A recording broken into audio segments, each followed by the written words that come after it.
Semoga Allah merahmati Imam Nawawi, guru-guru beliau, keluarga beliau, dan semoga Allah memberikan keberkahan kepada Ustadz, keluarga, dan tim kajian sekalian. Amin wa iyyakum. Begitu juga bagi bertanya, bagaimana caranya agar hati melepaskan kemelekatan kepada makhluk, agar hati benar-benar hanya fokus kepada Allah? Bagaimana agar hati hanya benar-benar diisi oleh Allah saja? Saya sedang sedikit terganggu hati karena mantan suami sedang menikah. Sedang menikah itu maksudnya detik ini lagi akad nikah atau sudah menikah lagi kali ya, atau akan menikah lagi. Dan sebentar lagi anak-anak saya akan diambil alih pengasuhannya bersama mantan suami. Saya membutuhkan kekuatan hati, doa, zikir khusus apa untuk sering yang harus saya dawamkan untuk menguatkan hati saya di situasi saya saat ini. Mohon nasihat untuk saya dan tipsnya Ustaz. Jazakallahu khair wa iyyakum. Barakallahu fikum. Hadirin Allah muliakan, pertanyaan yang sangat mungkin dijawabnya terukur ya, tapi memang sangat sulit diwujudkan dan direalisasikan, dan butuh mujahadatun nafas, butuh berjihad melawan diri sendiri. Al-mujahid man jahada nafsahu fi ta'atillah. Mujahid adalah orang yang berperang melawan dirinya sendiri agar tetap berada dalam ketaatan. Itu yang harus dilakukan. Tidak cukup hanya dengan nasihat. Nasihat itu penting. Tidak cukup hanya dengan membaca. Membaca itu penting. Tidak cukup hanya dengan mendengar kajian. Walaupun mendengar kajian itu penting. Itu baik, semua itu bagian, tapi ingin mendapatkan hasil harus mujahadatun nafas, harus menerapkan hadis Nabi SAW, al-mujahid man jahada nafsahu fi ta'atillah. Mujahid adalah orang yang berperang melawan dirinya agar tetap on track, agar tetap taat kepada Allah Subhanahu wa taala. Itu poin yang kedua.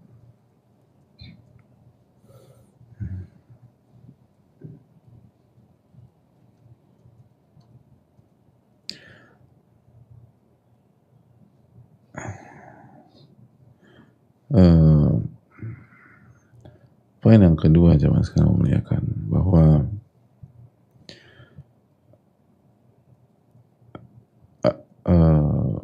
kembali ke Al-Baqarah 216, wa asa an takrahu syai'an wa huwa khairul lakum wa asa an tuhibbu syai'an wa huwa syarrul lakum.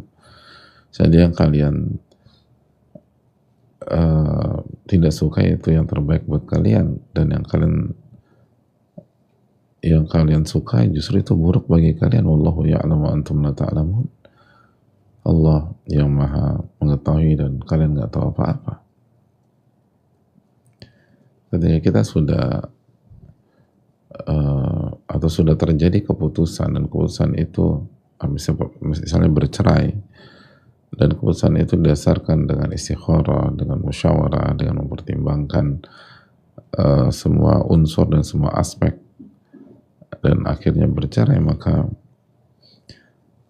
walaupun kita tidak suka, semoga itu yang terbaik buat kita, dan Allah maha mengetahui dan kita tidak tahu apa-apa. Atau mungkin perceraian oleh salah satu pihak, dan pihaknya misalnya tidak menginginkan hal itu, misalnya istri tidak menginginkan perceraian tapi suaminya mentalak, saya talak kamu, maka semoga selama kita udah berusaha dan bertakwa, wal aqibatu lil muttaqin, wal aqibatu lit taqwa, ending dan akhir selalu untuk orang bertakwa dan ketakwaan. Itu yang dijelaskan oleh Allah Subhanahu wa taala.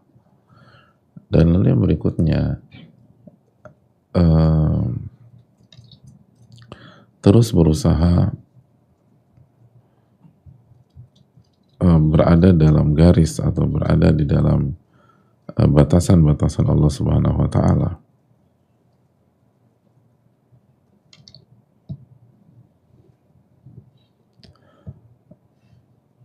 Agar kita selalu berhasil dan agar kita tidak mengalami hal-hal yang buruk. Allah menyatakan mengatakan tilka hududullah fala ta'taduha, itulah garis dan batasan yang Allah berikan, maka jangan dilanggar, jangan dilewati. Wa may yata'adda hududallah fa ulaika humul dzalimun. Barang siapa yang melanggar batasan-batasan Allah, barang siapa yang melanggar garis yang Allah buat, maka mereka orang-orang zalim.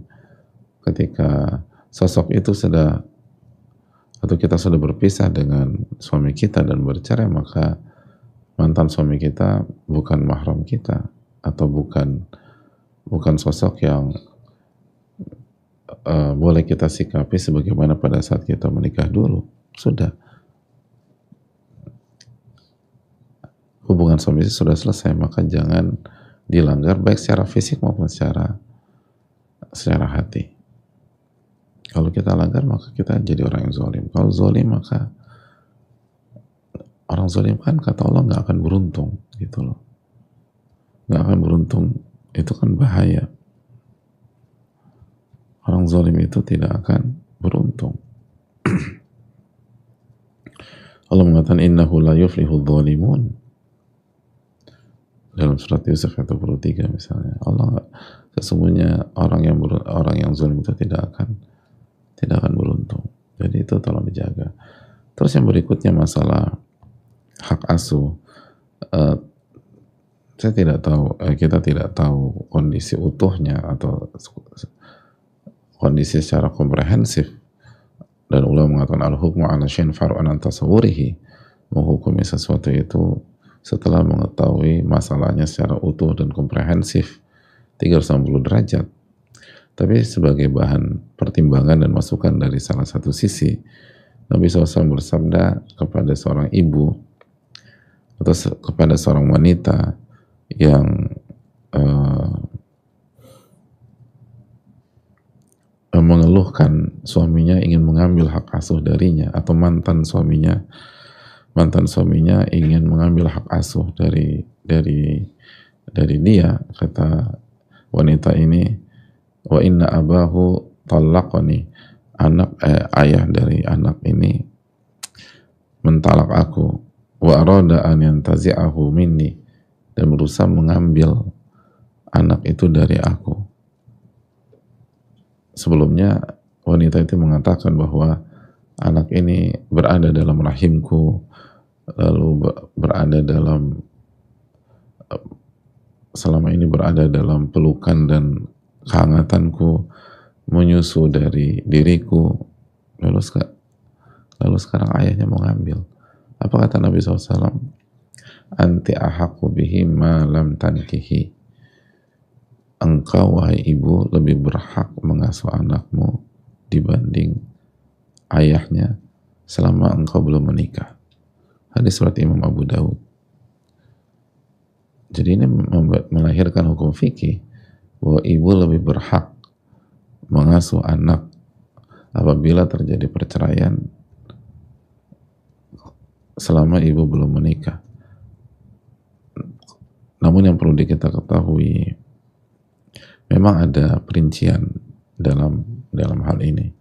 Ada perincian. Makanya saya tidak langsung menyatakan penanya lebih berhak, karena ada perincian. Di antara perinciannya, jadi ada perincian. Di antara perinciannya, misalnya apabila ayah dan ibu dua-duanya punya kualitas yang baik dalam mendidik. Adapun kalau ibunya tidak bisa mengasuh dan bisa memudaratkan sang anak kalau diasuh sama ibu, maka hakim bisa memutuskan berpindah ke ayah. Atau misalnya, dan di antara perinciannya adalah bicara tentang usia anak tersebut dan lain sebagainya. Jadi saran saya kembalikan, cek kembali syarah hadis ini dari kitab-kitab para ulama sebagai salah satu sisi penentu dalam masalah hak asuh. Setelah itu tawakal Allah. Dan hak asuh bukan berarti memutuskan hubungan dengan salah satu pihak, itu juga perlu kita camkan. Itu hukum asalnya. Jadi semoga Allah memberikan taufik kepada penanya. Allah Ta'ala bisawab. Dan sekali lagi, mendekat kepada Allah, lalu lanjutkan kehidupan sesuai dengan apa yang Allah takdirkan. Jadi respon takdir Allah dengan takwa semaksimal mungkin. Ketika kita ditakdirkan hari ini pernikahan berakhir, ya sudah fokus dengan hal yang lain.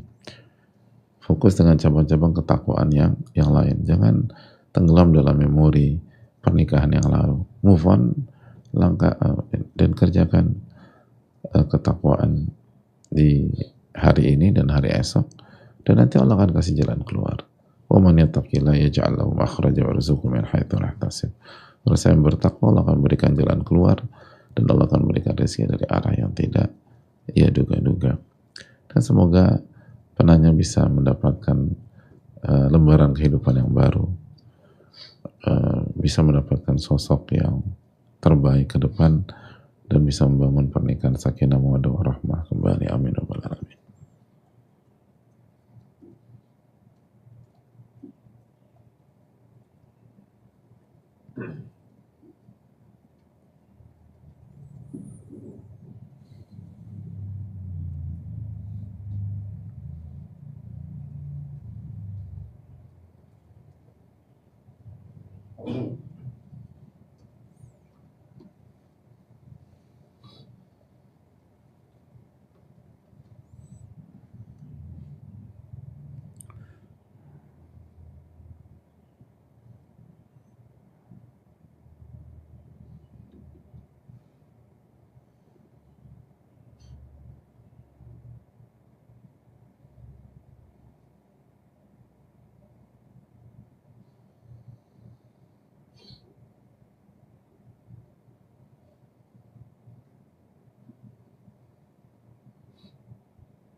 Assalamualaikum warahmatullahi wabarakatuh. Waalaikumsalam warahmatullahi wabarakatuh. Semoga Allah merahmati Imam Nawawi, para ulama, ustaz, amin wa iyyakum. Begitu juga bagi yang bertanya. Ustaz, belakangan ini saya merasa struggle dengan ketawakalan saya. Hubungan saya dengan Allah rasanya tidak seintimate dulu. Saya tetap sholat, berdoa, tapi feel-nya berbeda. Ketika mengingat tanda kebesaran Allah pun, yang biasanya membuat hati tergetar, kini rasanya hambar. Saya nggak tahu apakah ini godaan syaitan atau karena banyaknya dosa-dosa saya. Bagaimana saya menghadapi situasi ini? Saya ingin merasakan manisnya iman, namun hati ini belum bisa merasakan. Mohon doanya.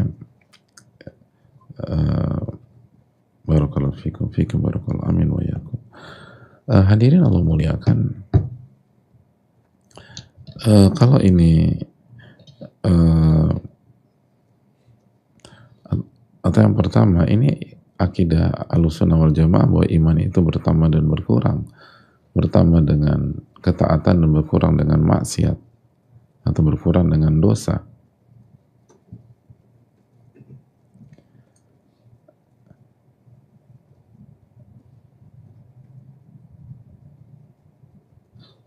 Itu hal yang perlu kita camkan.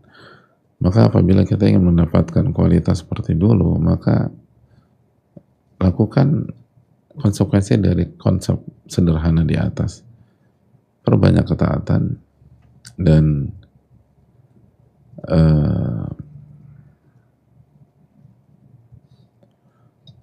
perbanyak ketaatan dan istighfar, taubat dari kemaksiatan. Lalu di antara pembahasan tentang masalah ini,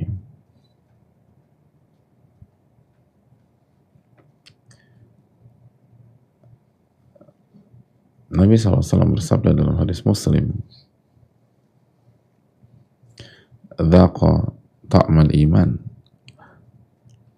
man radiya billahi rabba wa bil islami dina wa bi Muhammadin rasulah." Seseorang akan merasakan rasa manis keimanan, jadi taste keimanan, ketika seseorang itu ridho dengan apa yang Allah, atau jika seorang itu ridho Allah sebagai Robnya. Rob itu yang menciptakan, yang memiliki dan mengatur. Jadi orang itu ridho diatur sama Allah secara syar'i dan secara qadari. Ridho dengan takdir-takdir Allah. Dan ridho dengan do's and don'ts yang Allah berikan, perintah dan larangan yang Allah berikan. Wabil Islami dina, dan ridho Islam menjadi agamanya. Ridho dengan apa yang ada di dalam syariat Islam, baik yang sesuai dengan keinginan maupun yang tidak sesuai dengan keinginannya. Wa bi Muhammadin Rasulah, dan dia ridho Muhammad sebagai Rasulnya, ridho dengan sunnah Rasulullah SAW, baik yang sesuai dengan keinginannya maupun tidak sesuai dengan keinginannya. Kalau ini bisa terjadi, maka dia akan merasakan manisnya iman. Dan di antara makna manisnya iman adalah kenikmatan ketika beribadah dan bertakarub kepada Allah Subhanahu wa ta'ala. Jadi bisa jadi masalahnya bukan sholat, atau bukan sholat bolong-bolong, tapi masalahnya tidak terima dengan takdir Allah Subhanahu wa ta'ala, tidak terima dengan musibah atau apa yang terjadi dengan dirinya. Atau bisa jadi masalahnya ada sunnah Nabi SAW yang dia benci, atau ada ajaran agama yang dia tolak. Bisa jadi masalahnya itu, walaupun secara kasat mata kayaknya baik dan seterusnya,